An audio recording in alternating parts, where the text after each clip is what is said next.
Assalamualaikum warahmatullahi wabarakatuh.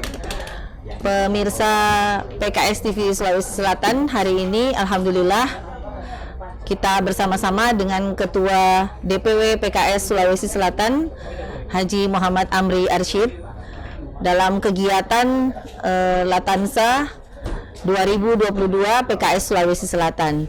Insya Allah hari ini kita akan berbincang-bincang ya Pak Ketua terkait dengan kegiatan ini dan mungkin berhubungan dengan prediksi kegiatan PKS dan pemenangan PKS 2024. Baik, saya Wahidah Eka Putri, Kabid Humas DPW PKS Sulawesi Selatan. Ya, jadi mungkin kita mulai saja ya, Pak Ketua. Silakan. Ya, jadi hari ini kegiatan Latansa 2022 ya, setelah beberapa lama mungkin vakum ya, melaksanakan disebabkan pandemi. Mungkin bisa dijelaskan sedikit Pak Ketua, apa saja yang menjadi tema besar dari Latansa ini? Ya, terima kasih Bu Wahidah. Jadi baik, Assalamualaikum warahmatullahi wabarakatuh. Sahabat PKS dimanapun Anda berada.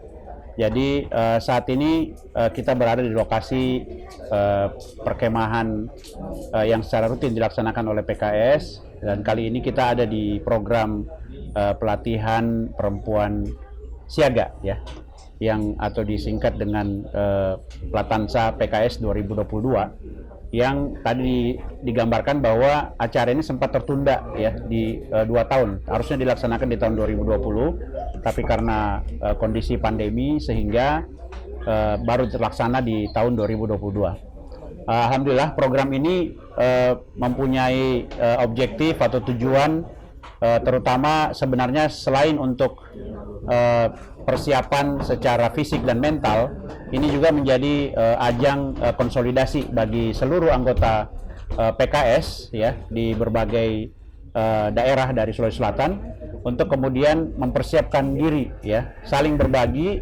kemudian menerima pembekalan-pembekalan yang terkait dengan pemenangan 2024. Tapi selain itu juga banyak sekali pembekalan-pembekalan yang sifatnya sosial dan juga pembekalan terkait dengan kesehatan jasmani dan seterusnya ya, karena kita berada di tengah alam ya, dan instruktur yang memandu pun juga memiliki skill yang berbeda-beda.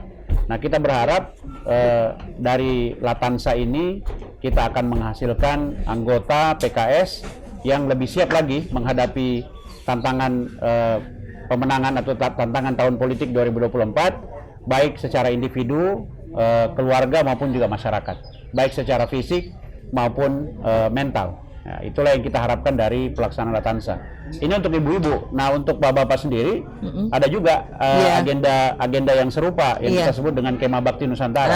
Nah, Kemah Bakti Nusantara kebetulan sudah dilaksanakan kurang lebih 2 pekan sebelumnya ya, dari hari ini, dan juga dilaksanakan di spot yang sama dengan objektif yang sama. Tapi kalau bapak-bapak tentu ada beberapa muatan-muatan yang sedikit berbeda dengan ibu-ibu, tapi tujuannya insya Allah sama, untuk mempersiapkan secara fisik, mental, kemudian juga bagaimana kita membangun team building yang kuat untuk menghadapi pemilu 2024. Saya kira gitu Bu Wahidah. Iya.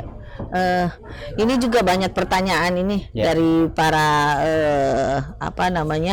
yang concern dengan kegiatan-kegiatan PKS. Apakah ini ada hubungannya dengan konsolidasi menghadapi 2024 atau hanya sekedar mungkin untuk kepentingan PKS atau ada hubungannya dengan 2024 Pak Ketua?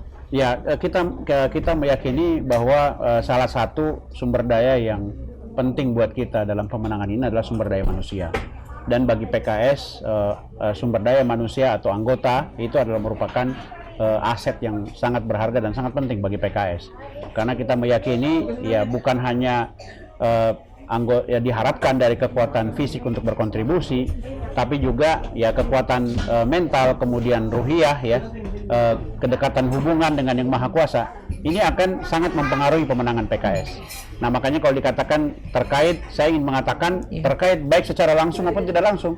Karena dalam acara Latansa ini contohnya, ya kita bukan hanya memberikan penyadaran terhadap bagaimana besarnya tantangan yang akan kita hadapi ke depan, tapi juga memberikan pembekalan ya, bagaimana menghadapi tantangan tersebut. Jadi insya Allah ya kebetulan ini diikuti oleh seluruh anggota pelopor, sehingga kita berharap ya anggota pelopor ini nanti bisa menjadi penerus ya di daerah masing-masing untuk bisa membangkitkan motivasi dan semangat yang sama kepada anggota-anggota yang lain. Dan insya Allah terkait secara langsung terutama untuk pencapaian target 2024. Iya, iya.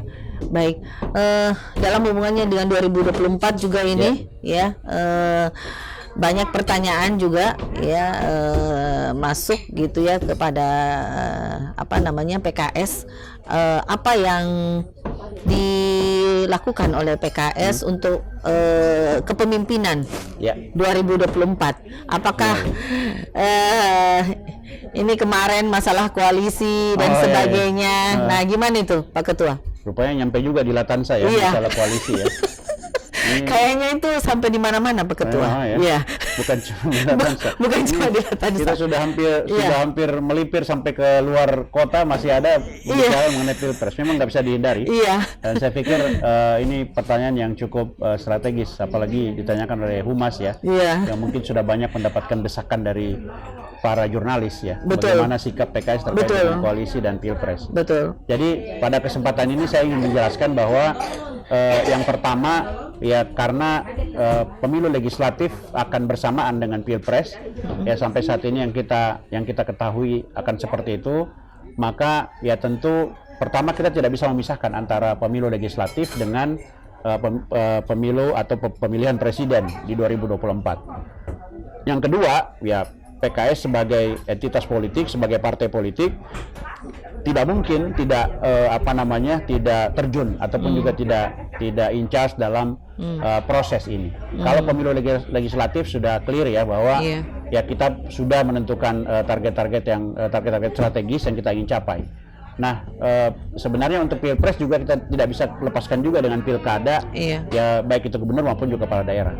Cuman dalam kesempatan ini mungkin kalau kita bicara koalisi ya, saya ingin menyampaikan bahwa ranah untuk penentuan siapa calon presiden, wakil presiden itu tentu ada di pimpinan di tingkat pusat. Dalam hal ini ada di tangan anggota Majelis Syuro yang nantinya akan menentukan siapa dan kapan kita akan melakukan deklarasi. Dan saat ini semuanya prosesnya masih bergulir ya, meskipun banyak pihak yang menebak bahwa si A si B, tapi ya kita tidak ingin mendahului musyawarah Majelis Syuro untuk menetapkan itu. Dan mudah-mudahan ya mungkin sedikit bocoran lah ya, mungkin mudah-mudahan ya di akhir Desember ini kita sudah akan melakukan deklarasi ya kaitannya dengan koalisi maupun juga dengan usungan ataupun juga kandidat yang akan kita usung di Pilpres. Ya mudah-mudahan sesuai dengan ekspektasi masyarakat ya. Tetapi kita di PKS sebagai entitas politik itu selalu mengedepankan syuro, selalu mengedepankan musyawarah dan selalu mengedepankan apa yang menjadi aspirasi dari anggota maupun juga simpatisan PKS. Makanya sekarang ini kita menampung masukan-masukan dan insya Allah nanti di majelis musyawarah Majelis Syuro itu pasti akan diputuskan yang terbaik. Ya. Mudah-mudahan ya. Dan ya mungkin yang paling molor Januari lah gitu. Mudah-mudahan nggak lewat Desember, tapi kalaupun molor paling lama Januari lah kita. Iya. Jadi pemirsa PKS TV ya, tunggu saja mungkin insya Allah Desember ya. Atau adakah yang diharap-harap dari PKS, dari simpatisan PKS, dari Humas barangkali? Kayaknya ada bocoran dari bawah gitu kan? Kayaknya kita sering sekali tuh dapat satu nama nih, ya? Pak Ketua. Iya, bisa mungkin disebutkan inisialnya. Inisialnya kayaknya. Saya kira inisialnya gitu. Saya agak kaget juga tadi. Inisialnya apa? Inisialnya. Iya, jadi kita sih berharap ya mudah-mudahan PKS segera mengambil sikap ya, karena pertanyaan-pertanyaan itu juga sering masuk ya, Pak Ketua, dan kayaknya memang tidak sabar lagi mungkin ya. Tapi kalau misalnya sudah pada pengen itu, nah yang jadi pertanyaan saya sebenarnya, bagaimana jika PKS kemudian tidak mengusung itu gitu? Nah itu dia tanda tanya yang sama. Ya mungkin saya ingin sampaikan seperti ini ya, bahwa PKS tentu dari dulu kita tidak berorientasi pada who, ya, pada siapa gitu ya, tidak berorientasi pada sosok, enggak, karena kalau kita berorientasi pada sosok maka bisa jadi ya nanti pilihan kita akan mungkin akan mengecewakan sebagian, meskipun mungkin memuaskan sebagian. Makanya sejak awal kita itu berorientasi pada kriteria yang kita inginkan dan tidak ingin mengunci ya, mengunci kriteria itu maksudnya kita membuat kriteria berdasarkan orang yang kita ingin pilih.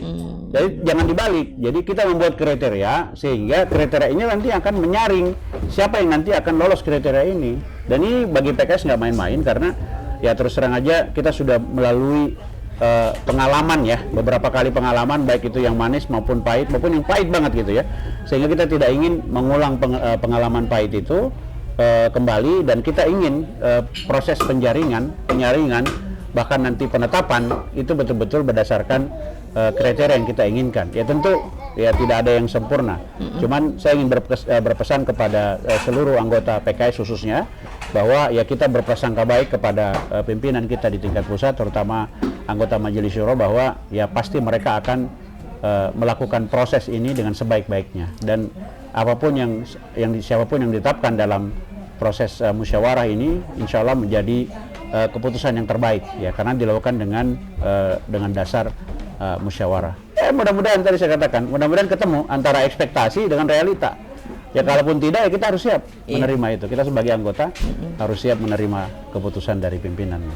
Jadi kesimpulannya kita berdasarkan kriteria, bukan pasti. Berdasarkan siapa. Sosok. Jadi bukan sosok kriteria, tapi kriteria dulu baru kita sosoknya siapa, seperti gitu. apa. Ya karena pengalaman kita sudah mengikuti pemilu kurang lebih 20 tahun ya Pak Ketua. Dan dalam rentang waktu 20 tahun ini insya Allah PKS semakin dewasa mungkin dalam memilih pemimpin untuk Indonesia ke depannya. Insya Allah. Ya. Saya kira itu saja mungkin ya. Terima kasih atas perhatiannya. Assalamualaikum warahmatullahi wabarakatuh. Waalaikumsalam warahmatullahi wabarakatuh. Salam PKS.